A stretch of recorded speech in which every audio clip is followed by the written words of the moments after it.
Bismillahirrahmanirrahim. Assalamualaikum warahmatullahi wabarakatuh.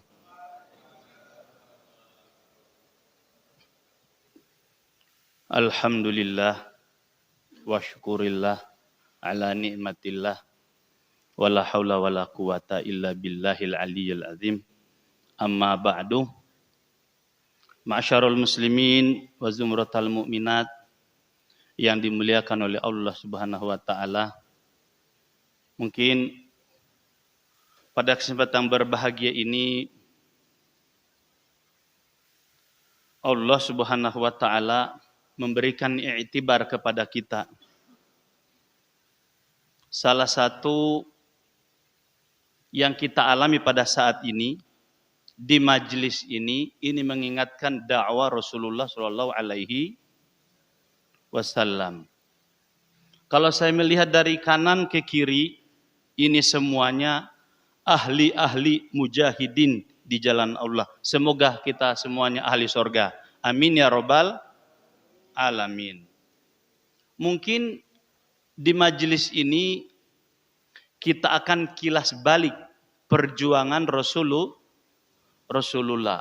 Mungkin ada yang tahu tercetusnya yang namanya pesantren pertama itu di mana? Di mana? Pesantren pertama. Di mana? Pesantren pertama itu di salah satu kawasan di pinggiran Bukit Sofa di kota suci apa namanya? Darul Arqam. Darul Arqam. Berarti kalau pejuang-pejuang bumi asri itu pesantrennya di mana? Ini termasuk semuanya para mujahid. Bersabda Rasulullah sallallahu alaihi wasallam, "Man kharaja fi talabil ilmi", barang siapa yang ia keluar dalam rangka tujuan dan niatnya untuk mencari ilmu, fahuwa fi sabilillah, itu di jalan Allah. Berarti kita ini tergolong sudah di dalam jaminan betul apa benar? Betul apa benar? Bu, betul? Oh, alhamdulillah. Masih semangat? Takbir. Allahu Akbar. Masya Allah. Alhamdulillah wa syukurillah.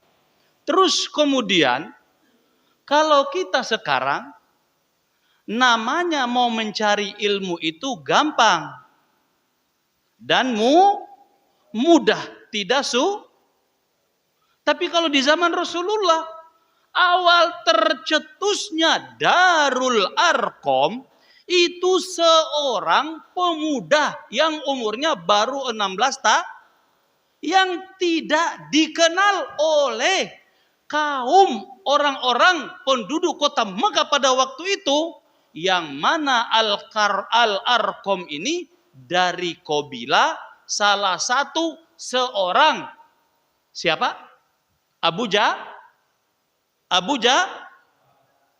ntar salah sebut lagi. Abu Jahal. Nah, mungkin semua rahasia di balik tabir semua ini, kenapa Rasulullah memilih tempat di rumahnya Arqam. Siapa nama Arqam ini? Arqam ini namanya Arqam bin Abil Arqam Al-Makhzumi. Jadi Al-Makhzumi dari suku, dari kabilah Makhzum. Kabilahnya Abu Jahal. Abu siapa? Abu Jahal. Ntar salah sebut lagi. Nah, itu dari kabilah Abu Jahal. Nah, sehingga Rasulullah berdakwah secara sembunyi-sembunyi di rumahnya Arqam. Maka dinamakanlah Darul. Mana kawasannya? Kawasannya di pinggiran Bukit Ya mungkin kalau kita sekarang berangkat haji atau berangkat umroh, kita lihat Bukit Sofa itu sekarang pendek kecil. Itu sudah sudah terjadi penggerusan dipapas ataupun dipendekkan. Nah mungkin di situ kenapa mungkin kerajaan menutup Bukit Sofa itu? Mungkin banyak orang yang menyembah atau berbuat syirik. Nah di situ. Bahkan sekarang sudah ditutup. Bahkan pada waktu sebelum ditutup itu dikasih kayak silikon biar enggak biar enggak licin. Biar enggak tajam.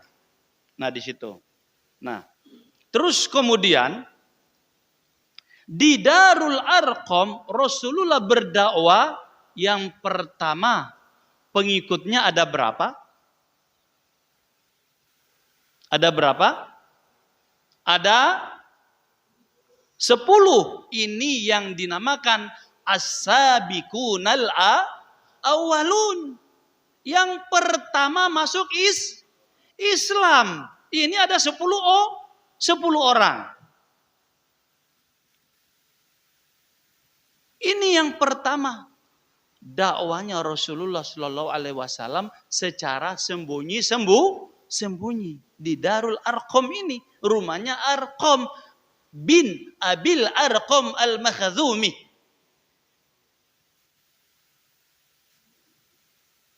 Di sini Rasulullah berdakwah secara sembunyi-sembunyi dari 10 menjadi 40 pengikut. Nah, jadi kalau rumah Al-Arqam itu ini ada bukit apa namanya? Bukit Sofa. Di samping Bukit Sofa itu di depannya ada rumah. Sekarang memang tidak masyhur, padahal itu dulu namanya perkampungan. Jadi Sofa rumahnya Arqam. Di depan rumah Arqam ada gunung yang diciptakan oleh Allah Subhanahu wa taala di muka bumi ini, Jabal Abu Kubais. Kemudian di samping Jabal Abu Kubais bergeser lagi arah ke Mina, di situ rumahnya Rasulullah, tempat kelahiran Nabi yang sekarang masih ada dijadikan perpustakaan. Posisi rumah tersebut itu ada di tengah-tengah jalan. Di tengah jalan itu dulu terminal. Tahun 90-an itu masih terminal. Terminal Sapko namanya, terminal bus. Jadi kalau kita mau umroh ke Tan'im itu naiknya dari situ. Dulu transportasi itu sangat mudah sekali. Kalau sekarang setelah Tausiatul Haram itu semuanya situ sejarah itu sudah tidak ada, hilang semuanya. Termasuk Jabal Umar. Jabal Umar sekarang sudah tidak ada. Sudah dijadikan kawasan perhotelan Hilton. Cuman ada bagusnya juga sekarang di pojok Jabal Umar itu dulu ada namanya Qasrul Yamamah. Di depan Qasrul Yamamah itu juga habis. Di depan Qasrul Yamamah sekarang itu didirikan Museum Al-Quran, Museum Sahabah. Jadi kalau kita ingin mengetahui sejarah para sahabat, sekarang sudah ada museumnya. Ini baru 3 tahun belakang ini baru selesai diresmikan. Nah ini, padahal dulu di situ tempatnya Umar bersyahadat, itu sehingga dinamakan Jabal Umar. Kalau kita kembali kepada sejarah Nabi besar kita Muhammad SAW, ingin mengetahui situs yang sebenarnya, sekarang ini sudah hilang di sekitar Masjidil Haram.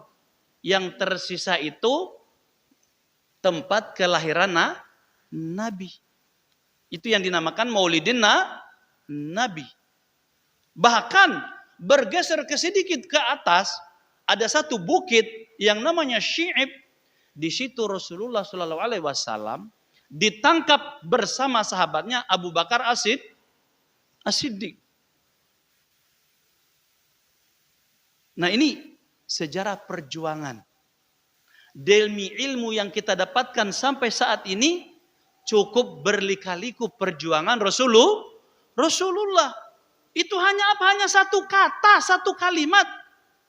Ketika Rasulullah ingin memperbaharui keimanan orang-orang penduduk kota suci Mekah pada waktu itu dengan kalimat jaddidu imanakum bila ilaha illallah. Kalimat tauhid. Makanya dengan kalimat tauhid ini sampai nyawa Rasulullah kehidupannya terancam. Atas sebab apa sampai beliau terancam? Atas dasar penghancuran yang mana di sekitar Ka'bah itu terdapat berapa patung? Berapa patung?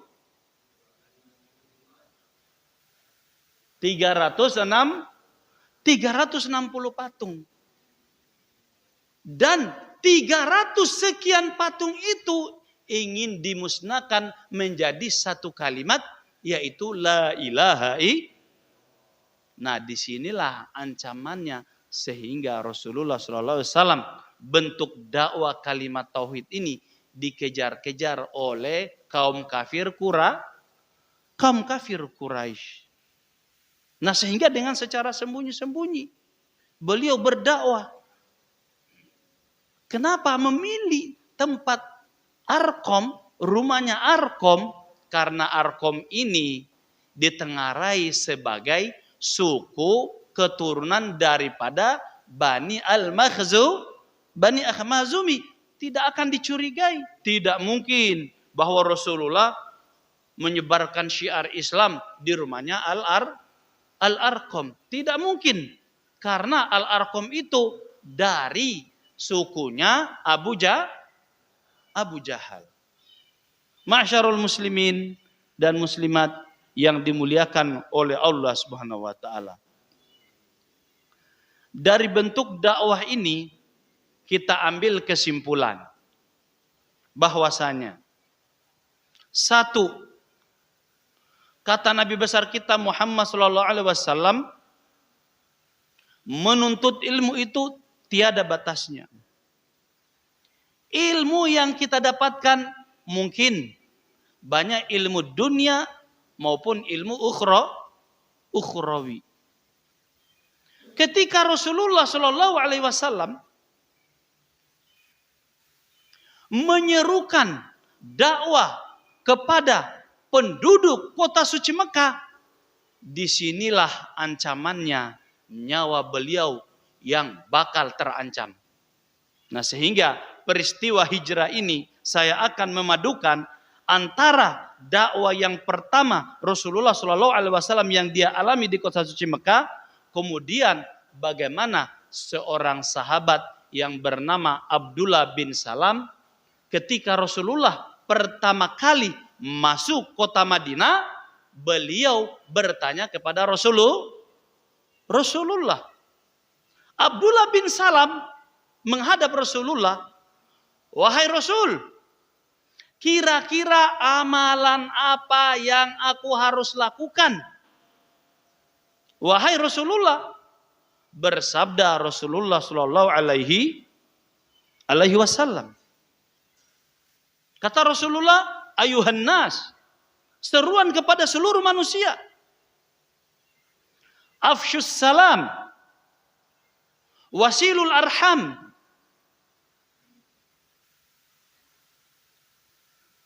Afsyus salam, wasilul arham, wa it'amut ta'am, wassolatul lail, wan nasun niyam. Tadkhulul jannata bissalam. Ini kunci Rasulullah SAW memberikan kepada kita Kalau ibu-ibu, bapak-bapak ingin masuk surga dengan gampang dan mudah, kata Nabi, kuncinya ada berapa? Ada berapa? Ada 4. Kata Rasulullah, ayuhan nas, wahai manusia, afsyus salam, sebarkanlah salam. Wasilul arham, sambunglah silaturroh. Wa at'imul to'am, berilah makan. Wassolatul lail, solatlah malam. Wan nasun niyam, dan orang-orang dalam keadaan tidur. Jaminannya apa? Tadkhulul jannata bisalam. Kalian akan masuk surga dalam keadaan salam. Kira-kira gampang apa mudah? Gampang apa mudah? Bapak, gampang apa mudah? Gampang dan berarti tidak ribet. Tidak ribet. Kalau Rasulullah mensyiarkan kalimat tauhid la ilaha ini untuk syiar tapi Abdullah bin Salam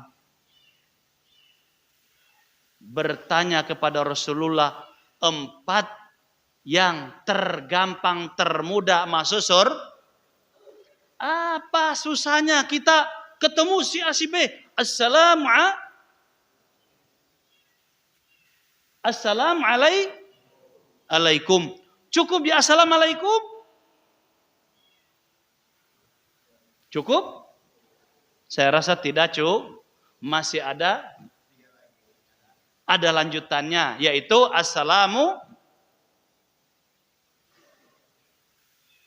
Assalamualaikum warahmatullah. Ada lanjutannya lagi, wabarakatuh. Nah, di sini kita syiarkan salam.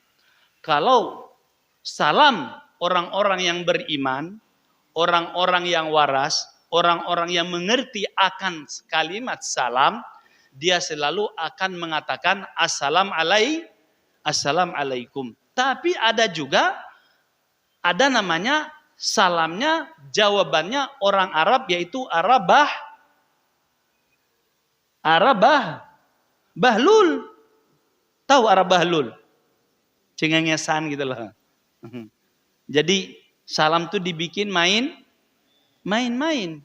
Itu kita biasa temukan. Kayak penggembala kambing. Itu biasanya kalau orang Badui, kalau kita katakan assalamualaikum, ya hala. Ya hala. Padahal ya hala itu kan jawaban Arab bahlul. Ya hala apa? Jadi dia tidak menjawab waalaikumsalam. Nah ini, itu yang tidak boleh. Apalagi kita mengatakan assalamu alaikassalam. Boleh nggak kita mengucapkan alaikassalam? Contoh, saya ketemu bapak-bapak. Biasanya yang kita ucapkan assalamualaikum. Jawabannya waalaikumsalam. Tapi kalau saya ketemu, umpamanya bapak-bapak, alaikassalam. Boleh enggak? Boleh. Tetap boleh. Alaikassalam. Tapi kata Nabi tidak boleh. Loh, bapak-bapak silakan. Assalamu alaikassalam. Alaikassalam. Itu boleh. Tapi kata Nabi tidak boleh. Kenapa tidak bolehnya? Karena ketika seorang sahabat yang bernama Jurai Hujaimi itu ketemu kepada Rasulullah langsung dia mengatakan alaikassalam ya Rasulullah. Kata Rasulullah, nehi. Karena alaikassalam itu dikhususkan kepada yang sudah mati. Jadi hati-hati. Jangan sampai salah ucap. Berarti alaikassalam. Berarti Bapak sudah Nah ini pertanyaan seorang sahabat yang bernama Jurai al-Hujaimi. Bahwasanya tidak boleh mengucapkan alaikassalam. Yang benar adalah assalamualaikum. Nah ini afsyus salam. Sebarkanlah salam. Bagaimana cara menyebarkan salam? Itu ada adabnya. Yang pertama kita ambil yang tertinggi dulu.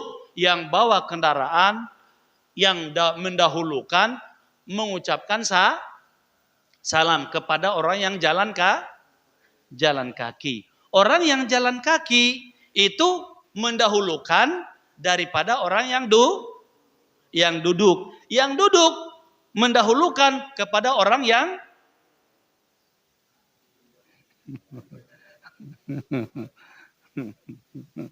nah itu dan selanjutnya itu adab sopan santunnya di dalam salam. Akan tetapi kata Rasulullah Shallallahu Alaihi Wasallam bahwasanya semulia-mulianya manusia terhadap Allah adalah bila mana yang mendahulukan mengucapkan salam. Ini kata Nabi di dalam riwayat. Bahwasanya ternyata salam itu penting. Kenapa? Setiap kita mengucapkan salam, kita akan mendapatkan rahmat dari Allah. Assalamualaikum. Keselamatan bagi kamu. Kita langsung menjawab waalaikumsalam. Assalamualaikum warahmatullahi wabarakatuh. Nah, disinilah bila mana ketentraman hati itu satu sama lain saling menyapa. Setelah itu derajat yang kedua mulianya salam setelah memberikan salam yaitu berjabat tangan. Kata Nabi besar Muhammad SAW, barang siapa seorang mukmin bertemu kemudian mengucapkan salam, kemudian yatasoffahani berjabat tangan, tidaklah kedua orang tersebut telah diampuni dosa-dosanya sehingga mereka berpisah. Berarti luar biasa menyebarkan salam. Kalau salam sahabat saya kerjanya, kalau salam tuh sambil emosi. Kadang enggak suka pukul kayak gini ya. Assalamualaikum. Ketawa yang merasa. Yang sabar Pak ya. Insyaallah. Ujian keimanan bulan puasa. Nah ini yang pertama masalah salam. Kenapa?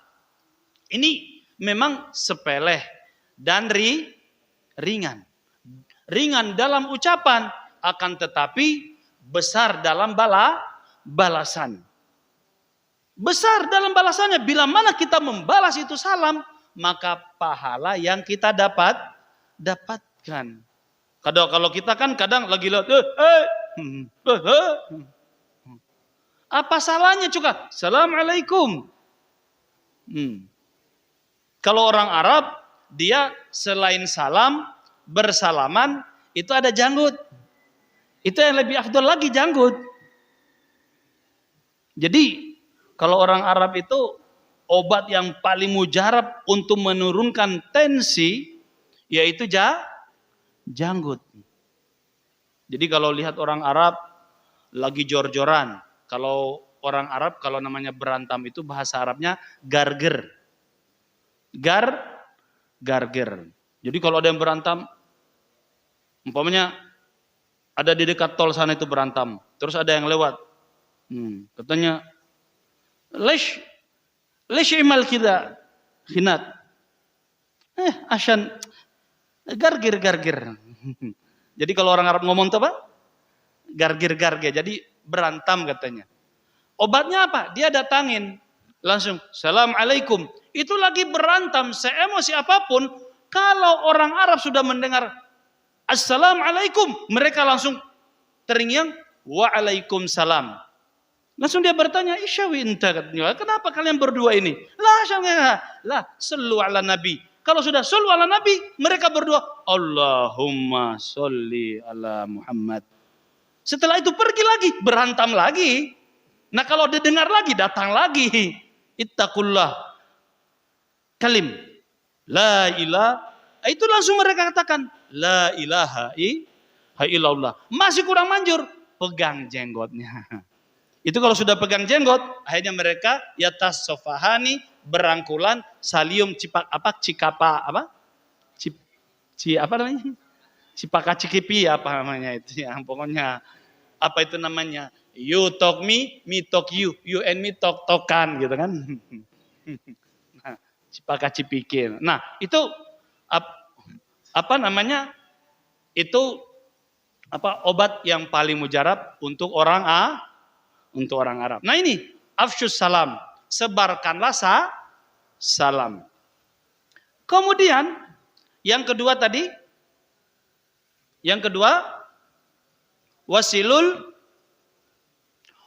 arham. Wasilul arham yaitu sering bersilaturroh atau sambunglah silaturroh. Kita yang hadir di majelis ini, bapak-bapak maupun ibu-ibu, ini semuanya saudara. Karena dalam Al-Quran sesungguhnya orang mukmin itu bersaudara. Innamal mu'minuna ikhwatun fa aslihu baina akhwaikum. Nah ini ternyata kita ini saudara. Kata Nabi Muhammad sallallahu alaihi wasallam, la yadkhulul jannata qati'ur rahmi. Tidak akan masuk surga yang memutuskan hubungan silatu. Ini makanya kita perlu menjaga. Apa makna daripada silaturahmi? Silaturahmi itu saling menyapa, saling bertanya, saling mengunjungi. Kenapa? Karena silaturahmi ini sangat penting sekali. Dengan adanya silaturahmi, kita ini terjalin erat hubungan persaudaraan. Kalau kita melihat persaudaraan bagi seseorang itu dilihat dari keturunan, padahal bukan itu. Yang dimaksud dengan saudara di sini adalah saudara seakidah, saudara seagama. Makanya di sini innamal mu'minu, sesungguhnya orang mukmin. Di sini tidak dikatakan bahwasanya sesungguhnya manusia, bukan. Akan tetapi innamal mu'min. Jadi seorang mukmin itu adalah bersaudara. Fa aslihu bain akhwaikum. Nah, satu sama lain saling menyapa, saling memperbaiki, saling mengoreksi. Itulah namanya silaturahmi. Jangan sampai kita ini selalu kita mengatakan putus hubungan silaturahmi. Yaitu yang ketiga, wa'id amut to'am, memberikan makan. Nah ini penting. Bersabda Rasulullah Shallallahu Alaihi Wasallam yang diriwayatkan dari Adi bin Hatim. Rasulullah Shallallahu Alaihi Wasallam bersabda, tasoddaku walau bisyikit tamro. Bersedekahlah kamu. Walaupun hanya separuh biji kurma.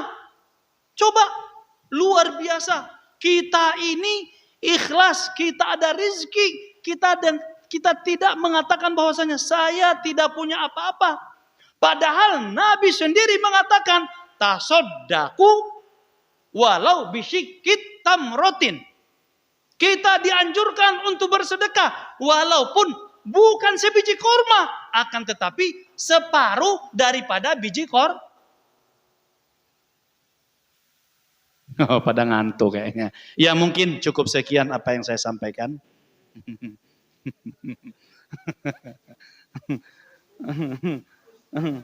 Jadwalnya sampai jam 6 ya. Soalnya DKM tadi katanya setengah 6. Makanya sengaja ngantuk baru ini. Nah, kita ini dianjurkan oleh Rasulullah tasoddaku walau bisyikit tam. Kita ini tidak dianjurkan bersedekahlah kamu. Wah, pokoknya sebanyak mungkin.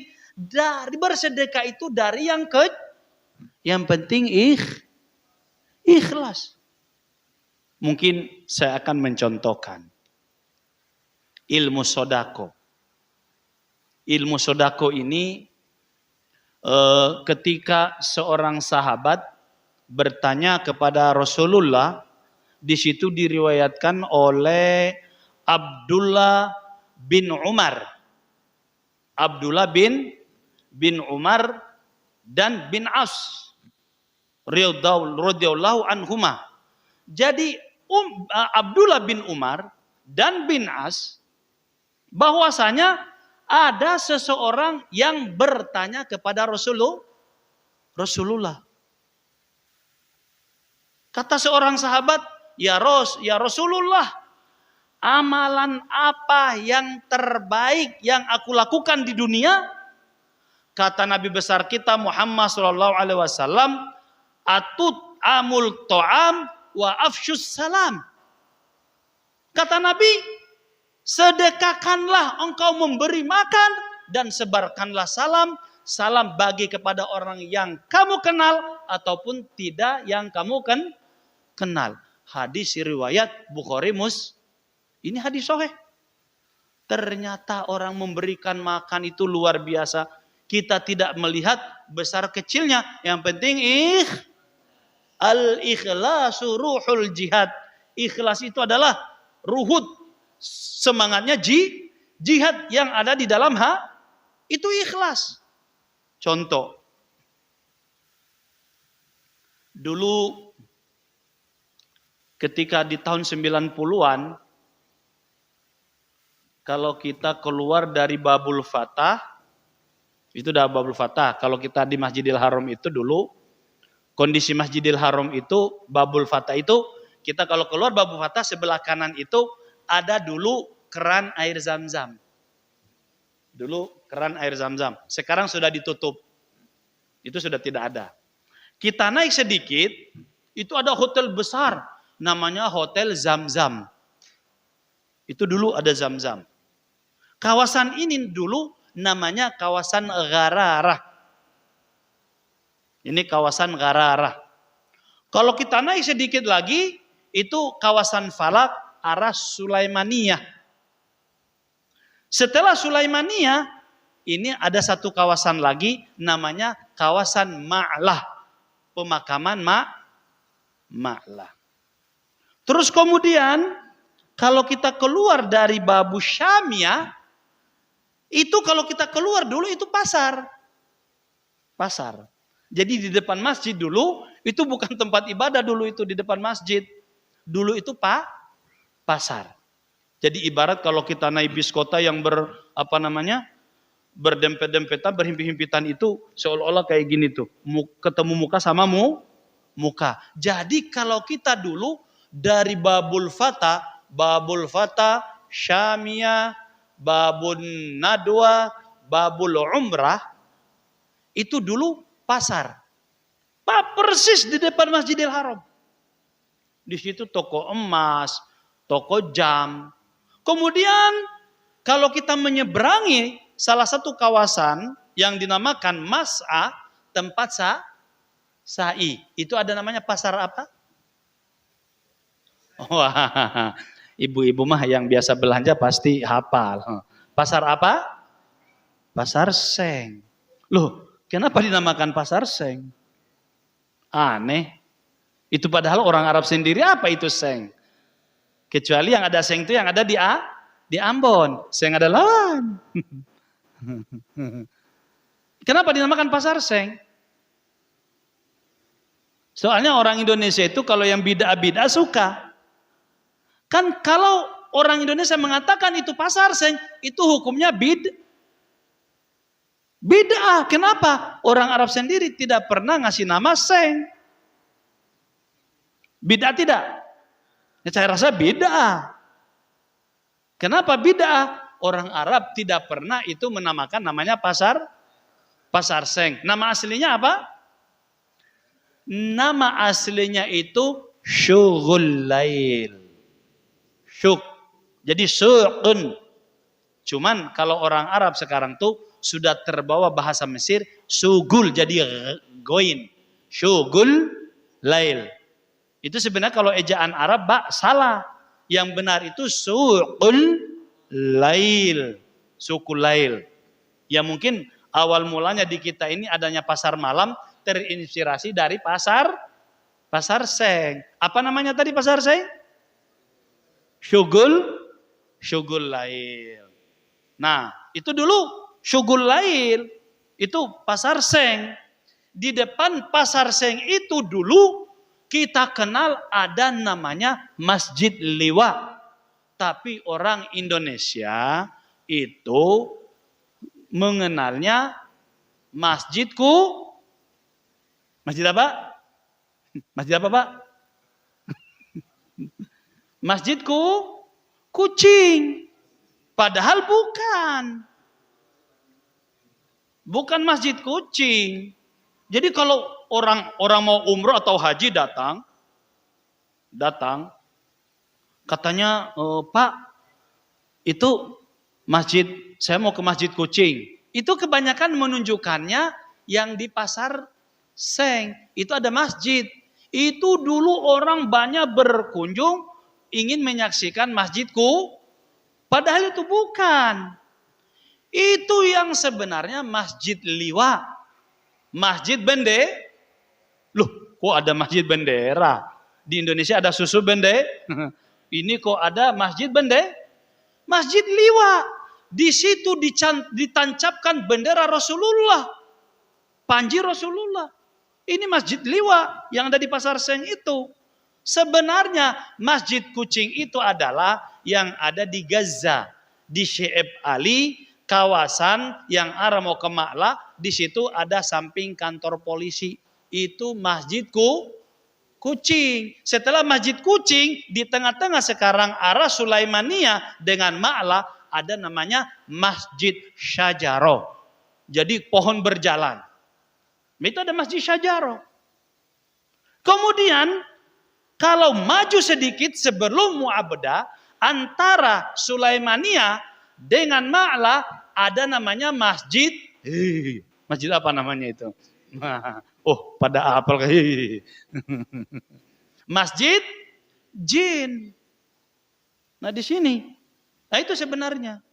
Nah makanya dulu, sekarang begini. Kita kembali kepada wa it'amut to'am. Tasodaku walauku bisyikit tamroh, bersedekah.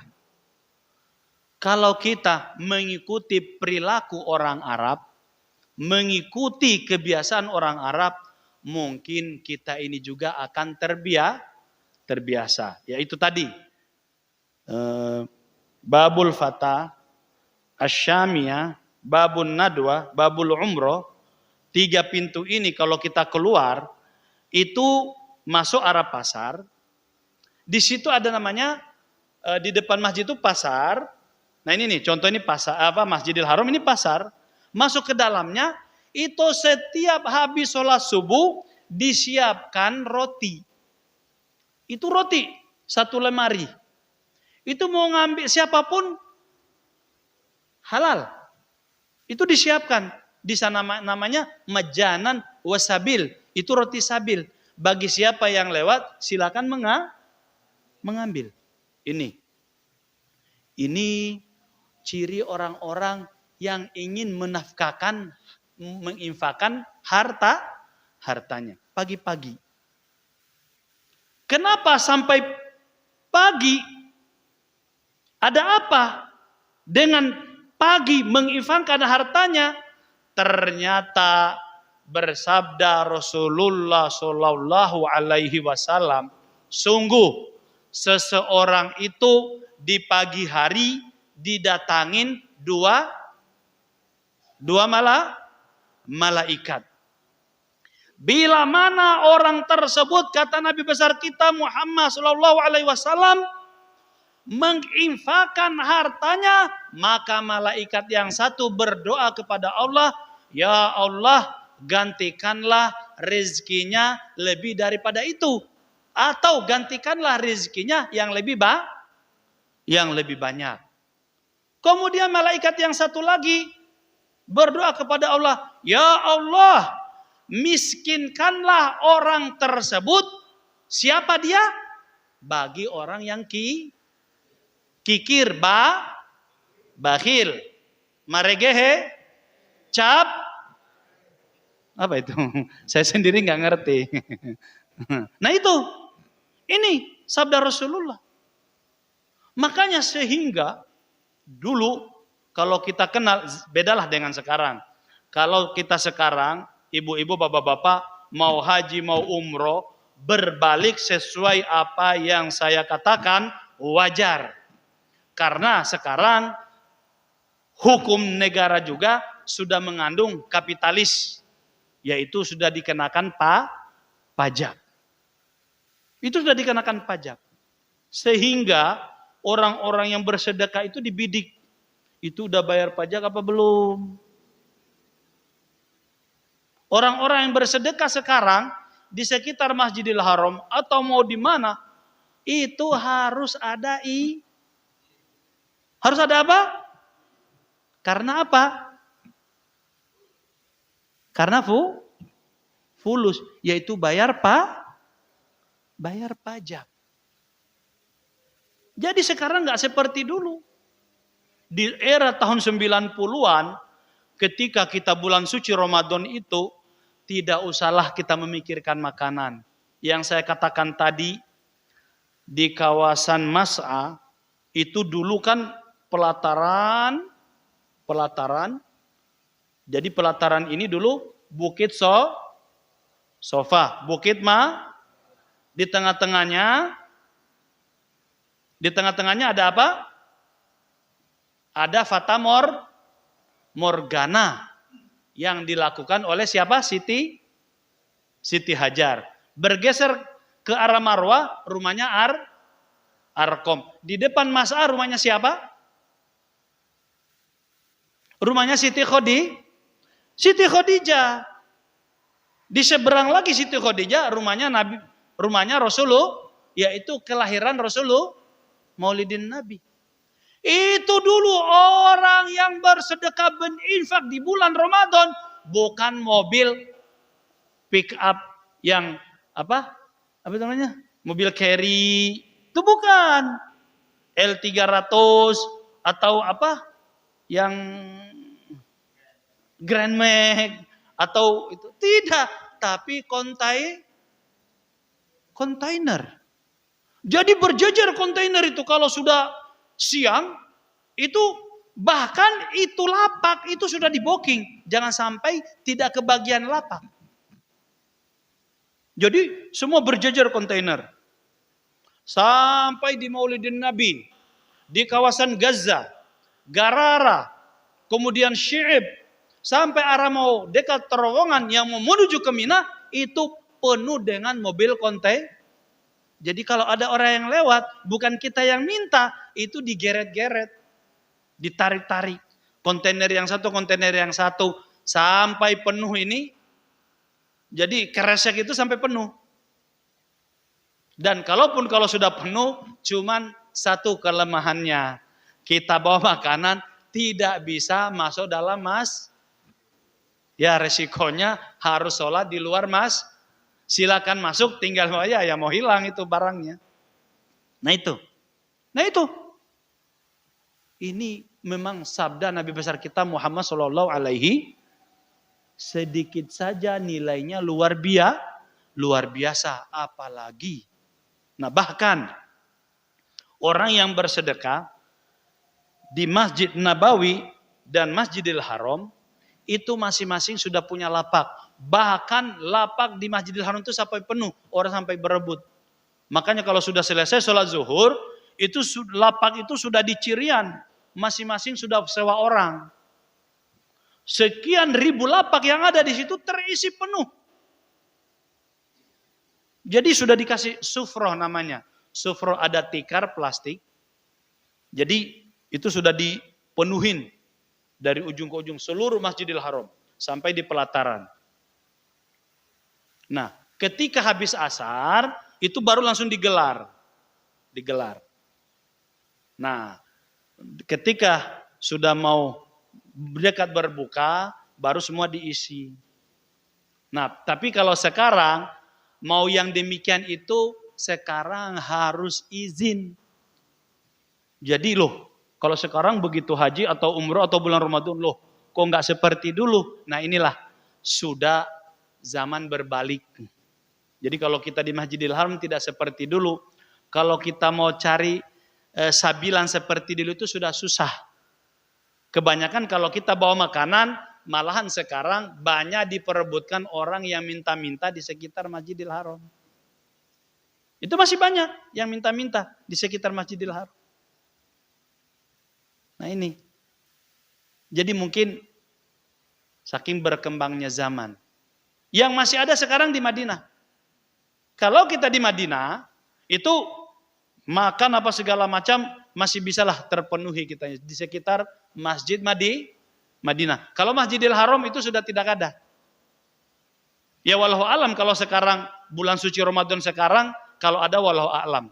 Akan tetapi kalau kemarin-kemarin itu sudah tidak ada. Bahkan saya sendiri bukan ciri orang yang cari-cari makan itu tidak. Akan tetapi pas begitu lewat, sudah tidak seperti dulu.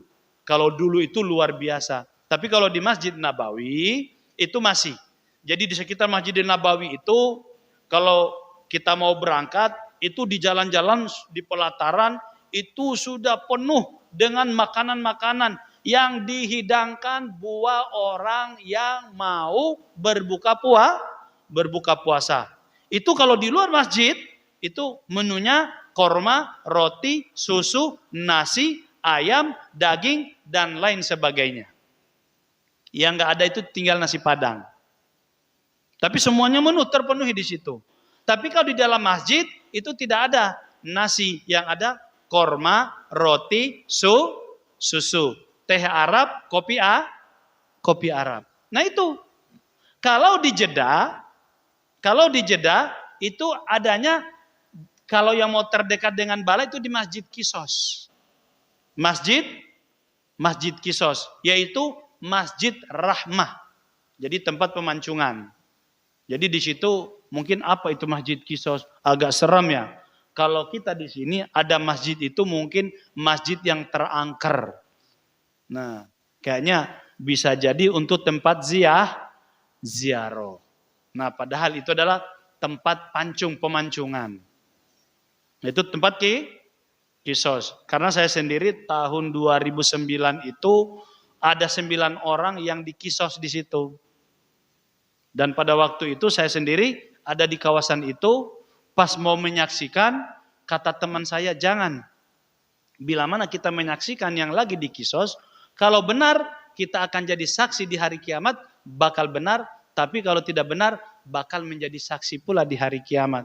Akhirnya saya menghindar, pergi ke tempat yang lain. Setelah itu jam 11 saya ke sana, itu sudah bersih. Sudah nggak ada sisa-sisa darah, apa segala macam. Karena cara mengkisosnya orang sana itu satu. Yang di Qisas itu satu depan mobil polisi, yang satu ambulan, yang satu mobil pemadam kebakaran satu. Jadi satu orang itu ya bakal di Qisas, satu ambulan, satu mobil pemadam untuk. Jadi kalau 9 orang, 9 ambulan, 9 mobil pemadam kebakaran. Nah itu. Nah ini ciri bahwasanya kita apabila bersedekah niat karena Allah Subhanahu wa taala, walaupun separuh biji kurma, apalagi lebih daripada itu, di pagi hari kita didoakan oleh malaikat. Ya Allah, limpahkanlah tambahkanlah rizkinya, mudahkanlah rizkinya. Dan malaikat yang satu, miskinkanlah dia bila mana dia kikir. Nah ternyata kan hidup dunia itu harta yang bermanfaat itu bila mana yang selalu kita infakkan. Yaitu tadi contoh orang-orang di sana itu di tanah suci itu luar biasa. Cuman kalau kita di dalam manasik selalu dikatakan, wah di sana nanti harus banyak bersedekah, berinfak. Berinfak bersedekahnya salah sasaran. Apa sasarannya? Akhirnya apa? Banyak yang minta-minta. Yang minta-minta itu ada sindikatnya. Ada. Coba bapak-bapak, ibu-ibu, kalau ketika di tanah suci bawa makanan. Bahkan sekalipun makanan yang terenak sekalipun, ini yang terbaik, kasih. Itu dilempar. Kenapa? Saya lebih mampu untuk beli makanan. Saya tidak butuh saya butuh fulus. Jadi perilaku orang-orang, tapi itu bukan penduduk asli, tapi yang didatangkan dari India, Pakistan, Bangladesh, Somali, dari Afrika. Nah itu. Akhirnya apa? Kita bersedekah kepada orang-orang itu. Itu sebenarnya salah. Mereka pada dasarnya minta-minta. Kata Nabi kan, barang siapa yang meminta-minta. Yang mana minta-minta itu tujuannya bukan karena kebutuhan yang mendesak. Nabi sendiri sebenarnya membolehkan minta bila mana kebutuhan mendesak. Dari mana bila mana mendesak itu?